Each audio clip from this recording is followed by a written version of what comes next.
दोस्तों नमस्कार। जय हिंद, जय भारत। नाम रमेश सिंह, पीढ़ी जमाकर्ता परिवार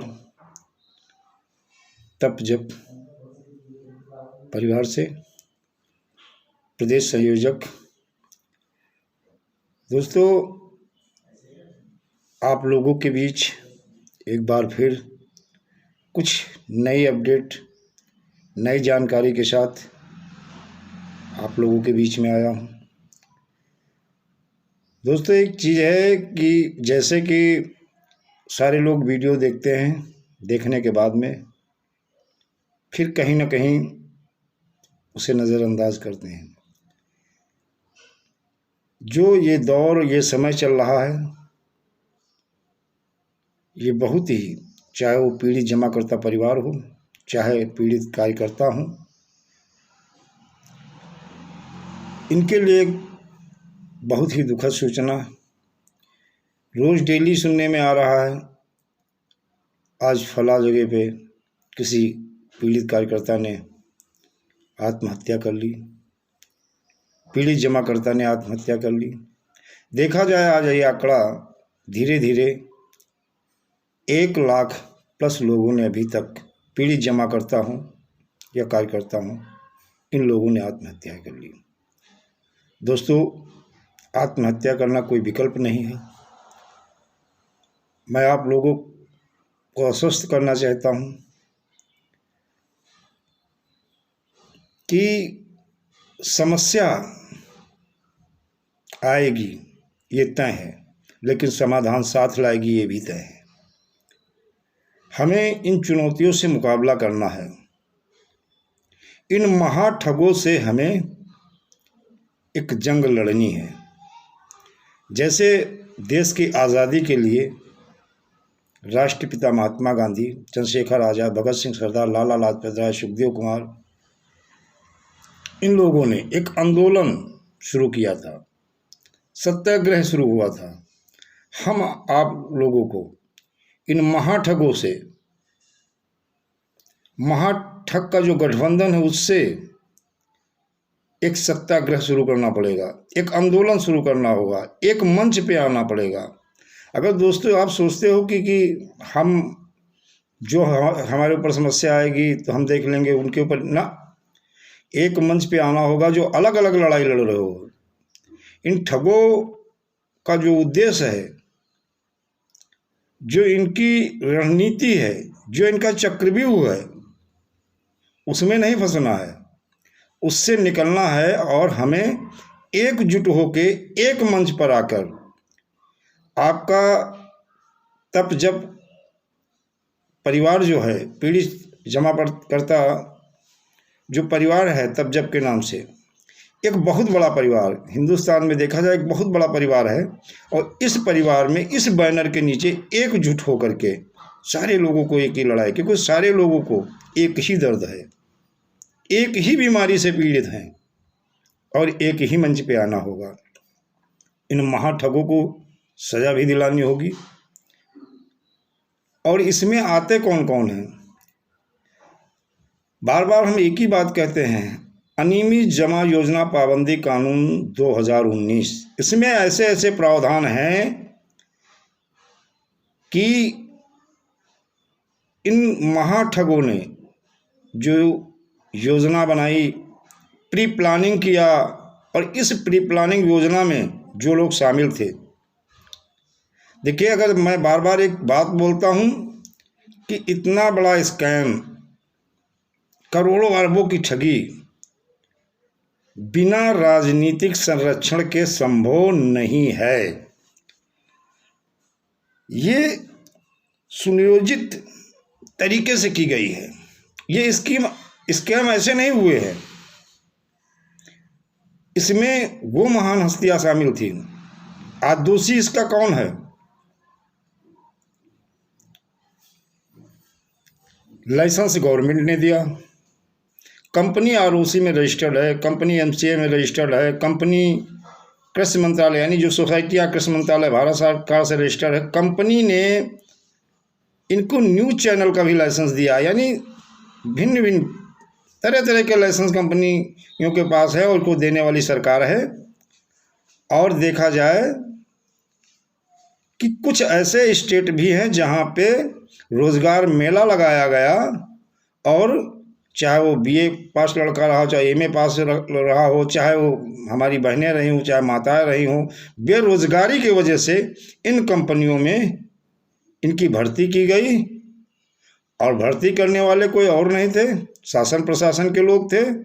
बाकायदा स्टॉल लगता था, कलेक्टर और मंत्री विधायक सांसद ये सारे लोग इसमें शामिल थे। छत्तीसगढ़ की हाई कोर्ट ने, उच्च न्यायालय ने भी कहा था, शासन प्रशासन को एक नोटिस भेजी थी कि इन मुख्यमंत्री, विधायक, सांसद, एमएलए, इनको पक्षकार क्यों नहीं बनाया गया, इन्हें भी पक्षकार बनाया जाए। अनियमित जमा योजना पाबंदी कानून 2019, इसमें प्रावधान है जिन लोगों ने इन्हें प्रमोट किया है, जिन लोगों ने इनका प्रचार किया है, वो सभी कानून के उस दायरे में आते हैं और ये अपराधी हैं और इन्हें सजा मिलेगी और मिलनी चाहिए। लेकिन आप लोग अगर घर पे बैठे रहोगे तो नहीं, आपको आंदोलन करना होगा, आपको कोर्ट से लेकर रोड तक लड़ाई लड़नी होगी, तभी संभव है।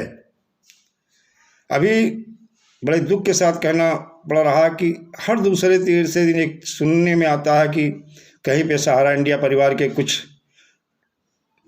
निवेशकों द्वारा एजेंट पे दबाव बनाया गया और उसने आत्महत्या कर ली। अभी 2-3 दिन का मामला है, एमपी में भी, मध्य प्रदेश में भी पीड़ित कार्यकर्ता ने आत्महत्या कर ली। मतलब ये क्या है, इसका जिम्मेदार कौन है? और बताते हैं अपने माँ बाप का वो अकेला लड़का था, अकेली संतान थी, सहारा ने उस परिवार को बेसहारा कर दिया। तो दोस्तों, हम आपके अपने ही हैं, अपने भाई हैं।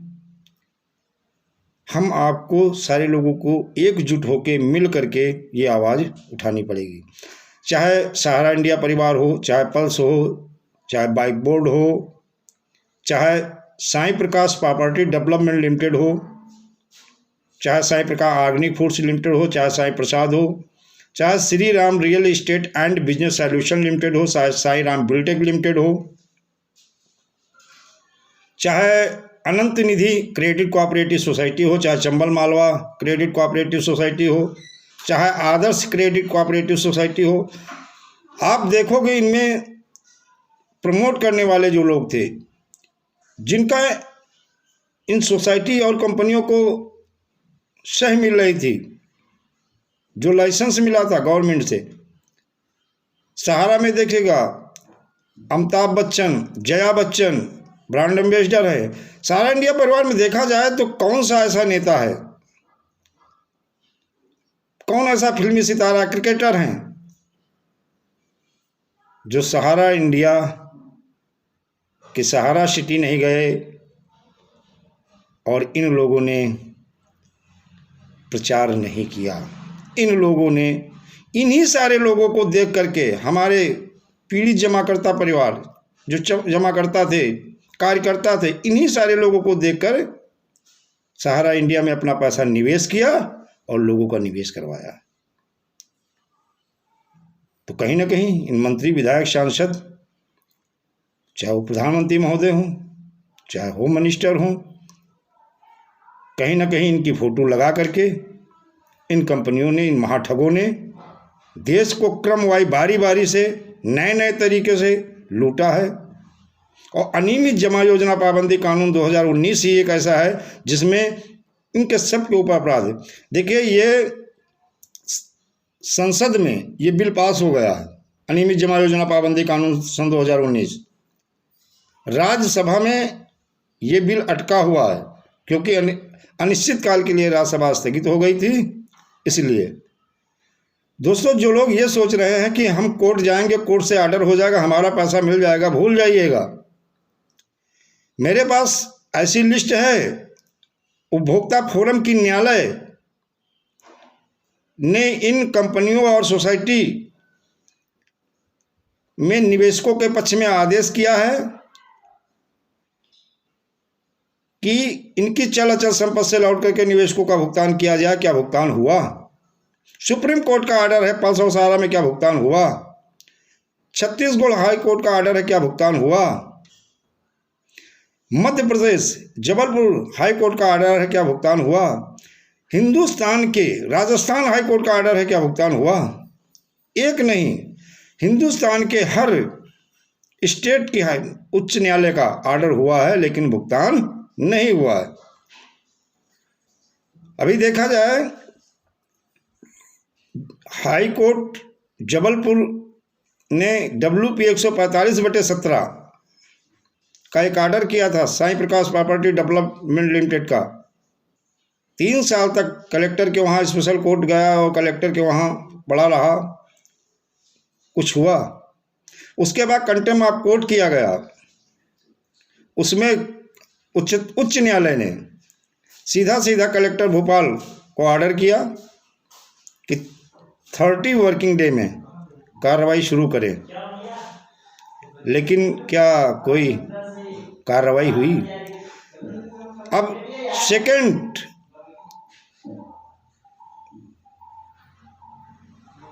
कंटेम्प्ट ऑफ कोर्ट फिर हाई कोर्ट जबलपुर में लगा दी गई।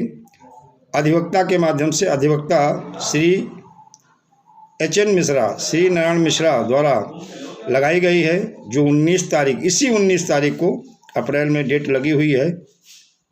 अब इस ऑर्डर के बाद में देखते हैं क्या होता है। तो इस तरह Shri Ram real estate and business solution limited company का भी जो है उच्चतम न्यायालय जबलपुर ने ऑर्डर किया था, उस पर भी कोई कार्रवाई अभी तक नहीं हुई है, कलेक्टर के वहाँ पड़ा हुआ है। तो दोस्तों, कोर्ट में तो लड़ना होगा, लेकिन रोड पे भी आना होगा। कोर्ट और रोड दोनों पे धरना प्रदर्शन भी करना होगा, संसद सत्याग्रह भी करनी पड़ेगी।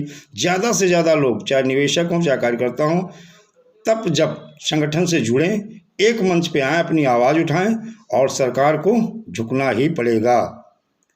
और एक ही मांग, पहले भुगतान फिर मतदान। भुगतान की करो तैयारी, आ रहे हैं तब जबधारी।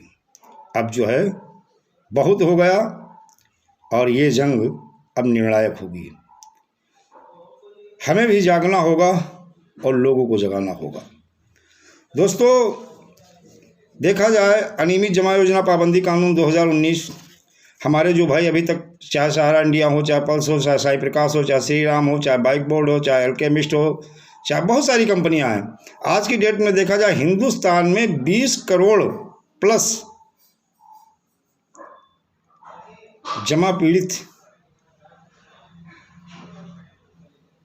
यानी ये जो निवेशक हैं, ये 20 करोड़ प्लस हैं। इनकी संख्या बहुत है। ये तो आपको छोटा मोटा आंकड़ा, बल्कि इससे ज़्यादा होंगे। 12 करोड़ निवेशक तो सहारा इंडिया परिवार में हैं। पल्स में 6 करोड़ से ज़्यादा हैं। माननीय प्रधानमंत्री मोदी जी ने कहा था कि मैंने, जब से हम प्रधानमंत्री हुए, 3.5 लाख कंपनियां मैंने बंद करवाई। सोच लो, उन्होंने 3.5 लाख बंद करवाई, तो और कितनी होंगी, और उनके कितने निवेशक होंगे इस ठगी पीड़ित के शिकार, इन महाठगों द्वारा जो है। चाहे वो महाठग संजय मेवाड़ा हों श्री राम कंपनी के, चाहे वो साईं प्रकाश के जो है पुष्पेंद्र सिंह बघेल हों, मृगेंद्र सिंह बघेल हों, दिग्विजय सिंह बघेल हों, उनकी पत्नी अभी भी बाहर घूम रही हैं, जो अभी तक पुलिस उनको गिरफ्तार नहीं कर पाई, पुष्पांजलि बघेल हों, और चाहे PCL इंडिया के भंगू जी हों, चाहे साईं प्रसाद के बालाजी भापकर हों, इसी तरह से चाहे सहारा इंडिया परिवार के महाठग सुब्रत राय हों, ये सब महाठग कोई पैरोल पे घूम रहा है। इनको अस्थायी रूप से दंडित नहीं किया जा रहा है, इनके खिलाफ कठोर कार्रवाई नहीं की जा रही है। इसके लिए हम आप सबको एकजुट होना होगा। और मैं सारे भाइयों से यही कहना चाहता हूँ, आत्महत्या कोई विकल्प नहीं है। कोई भी भाई बहन माताएं जो आत्महत्या ना करें, इस संगठन से जुड़ के एक साथ अपनी आवाज़ को उठाएं, और जब एक साथ सारे लोग आवाज़ उठाएंगे तो सरकार को सुनना होगा। अनियमित जमा योजना पाबंदी कानून 2019 लागू करना होगा, और इसमें सीधा सीधा प्रावधान है, चाहे वो स्टेट गवर्नमेंट हो चाहे सेंट्रल गवर्नमेंट हो, इसे राष्ट्रीय आपदा घोषित करके 180 दिन में उस फंड की व्यवस्था करनी होगी और लोगों को भुगतान करना होगा। और इसके लिए हम आप सारे लोग जब एकजुट होंगे तभी संभव है, और इसे हम आप सारे लोग मिल करके लड़ाई लड़ेंगे। और जो परिवार अभी तक, चाहे वो एजेंट हो चाहे निवेशक हो, जिन लोगों ने आत्महत्या कर ली है, हम लोगों की डिमांड है उन परिवारों को मुआवजा भी दिया जाए, पीड़ित परिवार को मुआवजा दिया जाए।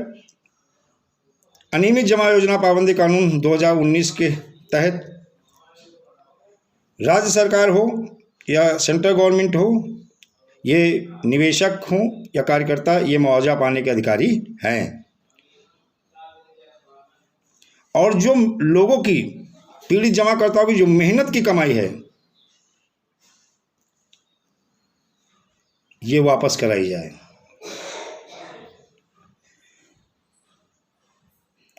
अब कहते हैं the banking of unregulated scheme act 2019।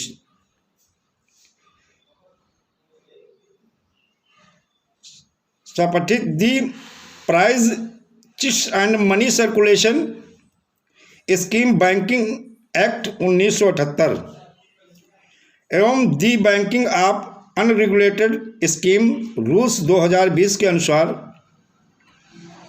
राज्य मेरी डूब चुकी, ठगी गई जमा राशि को 2 से 3 गुना तक 180 कार्य दिवस में पुनर्भुगतान करने के लिए बाध्य है। अनियमित जमा योजना 2019 में यह है कि 180 दिन कार्य दिवस में पुनर्भुगतान करने के लिए सरकार, चाहे स्टेट हो चाहे सेंट्रल गवर्नमेंट हो, वो बाध्य है।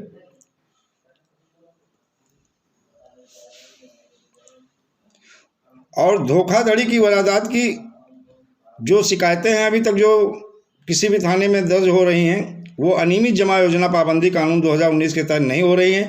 पहली चीज़, इसे अनियमित जमा योजना पाबंदी कानून 2019 के तहत ही इसे दर्ज किया जाए। और कहते हैं अनियमित जमा योजना पाबंदी कानून 2019 एवं the prize chits and money circulation scheme banking act 1978 के तहत ही दर्ज करवाएं, और इनके जो महाठग है इन्हें जेल भेजा जाए, इनकी प्रॉपर्टी जो है सेल आउट की जाए और निवेशकों का भुगतान किया जाए, और इन पर जुर्माना भी लगाया जाए, और सूद समेत ही भुगतान निवेशकों का किया जाए। दोस्तों, ये संभव तभी है जब हम सारे लोग एकजुट हो जाएंगे, और इसके लिए हमारे राष्ट्रीय संयोजक मदन लाल आज़ाद जी, इस जंग की शुरुआत उन्होंने कर दी है, एक अच्छी नीयत के साथ, एक अच्छे उद्देश्य के साथ। तो सारे लोग मदन जी के साथ तब जब परिवार में शामिल हों, और जिस जंग की उन्होंने शुरुआत की है, 1 मई से वो लोगों से मिलना शुरू करेंगे, हर शहर हर गांव जाके लोगों से मिलेंगे, जगाएंगे। और सारे लोग 2 अक्टूबर राष्ट्रपिता महात्मा गांधी की जयंती है, संसद सत्याग्रह की शुरुआत की जा रही है। 2 अक्टूबर से हम लोग संसद का घेराव करेंगे, सारे लोग एक मंच पे आएँ। दोस्तों, पैसा पाने का मात्र यही तरीका है, अनियमित जमा योजना पाबंदी कानून 2019, जिसमें स्टेट गवर्नमेंट हो या सेंट्रल गवर्नमेंट हमारे भुगतान के लिए बाध्य है। 180 यानी 180 वर्किंग डे के अंदर भुगतान करने के लिए बाध्य है, और इन्हें बाध्य करना पड़ेगा, हम सारे लोग एकजुट होकर के। और दोस्तों, लोगों से यही कहूँगा, इस वीडियो को ज़्यादा से ज़्यादा शेयर करें, लाइक करें, चैनल को सब्सक्राइब करें, जिससे आपको नई नई जानकारी आपको मिलती रहेंगी। और अगले महीने से मदन सर जो निकल रहे हैं, लोगों से मिलेंगे, लोगों को जगाएंगे, और अगले महीने से हमारा भी एक उद्देश्य है, डेली कुछ ना कुछ लोगों से मिलना, जगाना, और अपने संगठन को बड़ा मजबूत करना है। जो जहाँ है वहाँ संगठित होके तब जब परिवार और इस बैनर के नीचे चाहे वो साई प्रकाश का कार्यकर्ता हो, चाहे श्री राम का कार्यकर्ता हो, चाहे साई प्रसाद का हो, चाहे पल्स का हो, चाहे सहारा का हो, चाहे बाइक बोर्ड का हो, चाहे राधा माधव का हो, चाहे चंबल मालवा का हो, चाहे आदर्श क्रेडिट कोऑपरेटिव सोसाइटी का हो, चाहे वह इसका विश्वामित्र का हो, चाहे वो एल्केमिस्ट का हो, ये सारे लोग एकजुट हों, एक परिवार एक बैनर के नीचे आए। और दोस्तों, फिर अगर नई जानकारी मिलती है फिर आप लोगों के बीच में हाजिर होंगे। तब तक के लिए जय हिंद, जय भारत, वंदे मातरम।